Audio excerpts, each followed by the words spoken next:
म बालनजीलाई प्रश्न गर्छु, तपाईँ सम्माननीय प्रधानमन्त्री, हद भयो। यो बच्चाले के गल्ती गरेको थियो? यो मासुम बच्चाहरूले के गल्ती गरेको थियो? त्यो मिडियाहरूले आएर अनि त्यहाँबाट यस्तो बच्चाहरूको चाहिँ लगेर यो बच्चा हेर्नुहोस् त, यो बच्चाको के गल्ती थियो? यो काके दुधे बालकको के गल्ती थियो? त्यो बच्चाको के गल्ती थियो?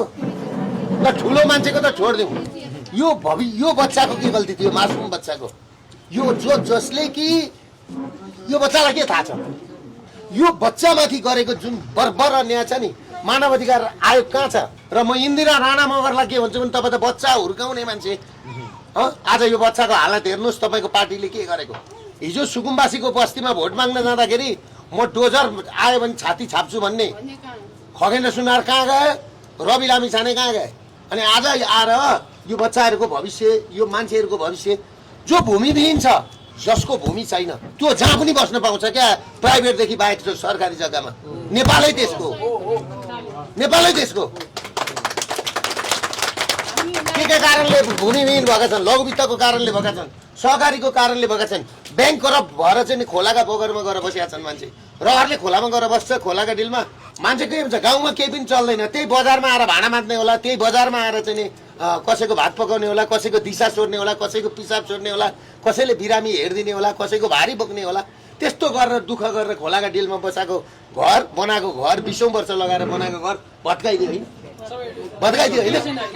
हामीले यही आवाज त उठाएको हो नि, आवाजविहीनहरूको आवाज। त्यसमा पनि एउटा कुरो हेर्नु त, त्यो ट्र्याकोस्टोमी गरेको बच्चा सास फेर्न सक्दो रहेछ, यो आवाज कसले बोल्दैन? गएर योगा गरेको जस्तो गरेर गर्न लगाएर होइन, खिचेर बाहिर राम्रो देखाउने।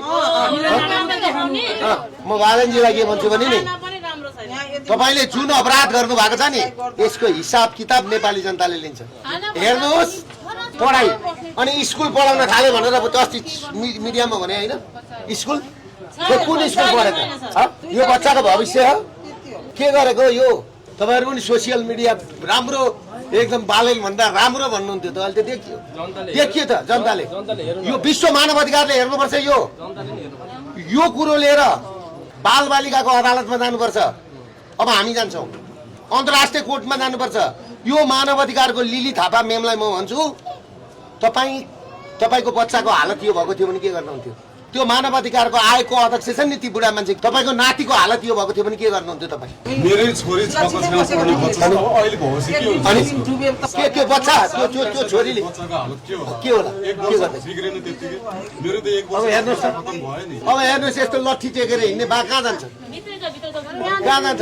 अब यस्तो वृद्ध भत्ता दिएर एउटा होस्टेलमा राख्नु पर्ने मान्छे ल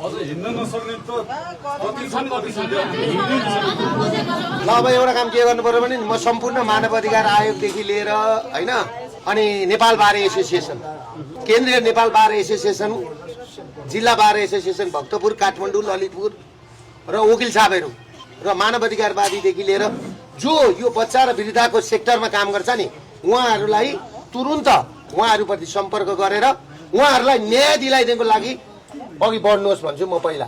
र अन्तर्राष्ट्रिय एसियन डेभलपमेन्ट ब्याङ्कले $63 मिलियन दिएको थियो सुकुम्बासी धन्क्याउनलाई। आजभन्दा कति सालमा? 68 सालमा बाबुराम भट्टराईको पालामा भनेको 10 अर्ब रुपियाँ दिएको थियो।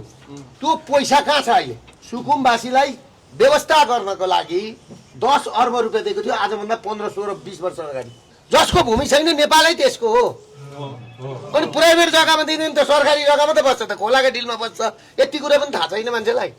यो त जस्तो सुकै अपराधीले पनि यस्तो काम गर्दैन हो। आफ्नै नेपालीलाई तपाईँलाई घडेरी मात्रै दिएर के गर्नुहुन्छ गाउँमा? अनि त घरेरी मात्रै दिएर के गर्नुहुन्छ?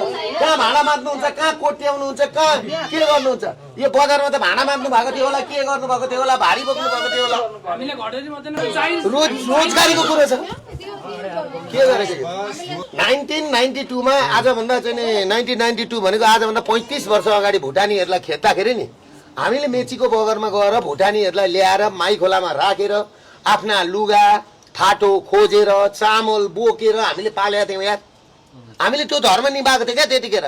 1992 मा मेचीको बगरबाट उठाएर ल्याउने हात्ती नै हुन्। म त्यतिखेर 20-21 वर्षको थिएँ र त्यतिखेर LWS ले त्यहाँ सहयोग गर्यो। मैले हाम्रो तर्फबाट एउटा महेन्द्र जिप दिएको थिएँ सहयोग गर्नको लागि ढुक्कै हिँड्नको लागि।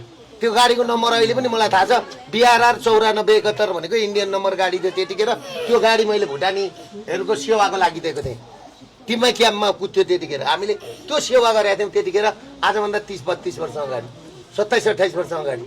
यो त के गरेको यार? अनि बाहिर राम्रो छ, राम्रो देखाइदिएको छ। अब यो अहिले उहाँहरूलाई आएकोलाई के भन्छन् यहाँ उनीहरूका झोलेले भने नि, दुर्गा प्रसादको त्यत्रो कम आउँछ राख्नु नि त भनेर भन्न थाल्छन् है, फेरि भन्न थालिहाल्छन्। मेरो कुरा के हो भन्दाखेरि देशभरिको भूमिविहीनको हालत यो छ। तपाईँहरूले व्यवस्था गर्नुहोस्, होइन भने सम्पूर्ण भूमिविहीनहरूलाई म भेला गरेर, मैले भने नि एसियाली डेभलपमेन्ट ब्याङ्कको कहाँ छ, मनिलामा छ होइन, त्यहाँ लगेर म मुद्दा हाल्छु सुकुम्बासी, म हाल्छु। यस्तो पनि हुन्छ राज्य यो, यसलाई राज्य भन्छन्। जसको केही छैन नि त्यसको गार्जेन भनेको राज्य होइन। यो बच्चाको भविष्य के गरेको, यो ट्याकास्टोमी गरेको बच्चाको के हुन्छ? यो बच्चा मऱ्यो भने यसको जिम्मेवारी कसले लिने? उहाँको खुट्टो कुहिएर झर्दैछ, कसले लिने? ड्राइभिङ गर्छु हेर्नु, म एउटाले कमाएर 7 जना पाल्नुपर्छ। मेरो कमाइ छैन, खुट्टा काट्नु पर्छ, क्यान्सर भएको खुट्टा काट्नुपर्छ। पाल्छ सरकारले। अब यो ग्यारेन्टी लिनु पर्यो। सबभन्दा पहिला त हामीलाई घाँस बाँस कपास र रोजगारी छ। मलाई त किन यो सबै हुनु 60 लाख छ सुकुम्बासी, 60 लाख। तपाईँहरू किन डराएर लुक्नु भएको? सरकारले यदि राम्रो चाहेको भएदेखि सुकुम्बासीको भोट लिन उहाँलाई जिन्दगी भर पुग्थ्यो। तर तपाईँलाई एउटा कुरो थाहा छ, जसरी तपाईँहरूलाई भएको छ नि, यिनीहरूका सन्तान दर सन्तान त्यसै नै रुनुपर्छ, जीवनभरि संसारमा जानु। यदि दुर्गा माता, म दुर्गा माताको भक्त, यदि मातामा शक्ति रहेछ भने नि यिनीहरूको नाश हुनुपर्छ। यसरी रुनुभएको छ है। यो शिकार गर्नेले पनि बास बसेको बेलामा चरा उडाउँदैन, मार्दैन। यिनीहरूले त राति गएर माइकिङ गरेर उज्यालो हुँदा 4 बजी हाने।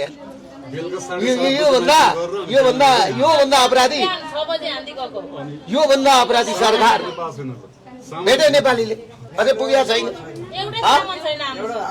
अब एउटा धागो सामान केही छैन। ल तपाईँहरूको आवाज दुर्गा प्रसादले उठाउँछ। तपाईँहरूलाई मैले अस्ति के भयो भन्दाखेरि 26 जना सुत्केरी छन् भनेर भन्दाखेरि मैले एकजना सुत्केरीलाई 10,000 दिनु पर्यो भनेर मैले 3 लाख रुपियाँ कति 3 लाख 2 लाख कति हजार रुपियाँ रेडी गर्ने काममा 10,000 दिनु पर्यो। अनि अलिअलि ल्याक्टोजिनहरू ती बच्चालाई उ गर्नलाई अनि लुगा फाटो लगिदिनु पर्यो भनेर दुधीजोर लुगा फाटो ती बच्चा हुन्छ नि यसलाई नानीलाई उ गर्नु पर्यो भनेर यहाँबाट रेडी गरेँ। भाटकोटेनीमा गएर रेडी गर्न लगाएँ। यहाँबाट मान्छे पठाउँदाखेरि पहिलो दिन हेरेर आयो, छन् त्यहाँ ऊ सुत्केरीहरू। भोलिपल्ट जाँदाखेरि पुर्याउन जाने भनेर लु जा है गएर केटा हो हेर पुर्याइदियो, म चाहिँ जान्न। अब म गयो भने अहिले राजनीति गर्न आयो भनेर भन्छन् भनेर म जान्न, पुर्याइदियो भनेको भोलिपल्ट सुत्केरी नै छैनन्, त्यहाँबाट सारिसकेका छन्। अनि म कहीँ पनि गइनँ, चुप लागेर बसेँ। म त राम्रो होला तपाईँहरूको चाहिँ एकदम सुकुम्बासीलाई राम्रो गरे होला यो सरकार, अब जता पनि राम्रो गरेछ भन्छन्। सबै बाटो पनि फेसबुकमा बनाएको छ, एकदम हाइवे बनाएर बनाएको छ भनेर म त ढुक्क भएर बसेको क्या घरमा। अब आज तपाईँहरू गएर यहाँ आउँदाखेरि म छक्क परेँ। अब यो त विश्व छक्क पर्ने भयो नि त। अब आजदेखि त विश्व छक्क पर्यो नि त। यो पर्दा पछाडिको के होइन, रासपा त यसरी नै उदाङ्गिँदैछ नि त। पर्दा पछाडि के रहेछ? सम्पूर्ण विश्वभरिका नेपालीहरूले के बुझ्नु भने हामीलाई गाली गर्नुभन्दा यी बच्चाको भविष्य हेर्नुहोस् र विश्वभरि रहेका नेपालीहरूले सक्नुहुन्छ भने म मेरो QR कोडमा उहाँहरूको सहयोगको लागि पैसा पठाइदिनुहोस्, उहाँहरूलाई खानको बस्नको पढ्नको लागि। र म इन्दिरा राणा मगरलाई के भन्छु भने तपाईँ धेरै बच्चाको कुरा गर्नुहुन्थ्यो, यी बच्चा अनाथ बनायो तपाईँको सरकारले, भविष्यविहीन बनायो तपाईँको सरकारले। र सम्पूर्ण देशभरिका भूमिविहीन सुकुम्बासीहरू हुनुहुन्छ नि, एकपल्ट आउनुहोस् तपाईँहरू मेरो घरमा, एकपल्ट आउनुहोस्, तपाईँको लागि लड्छु, तपाईँहरूको लागि लड्छु।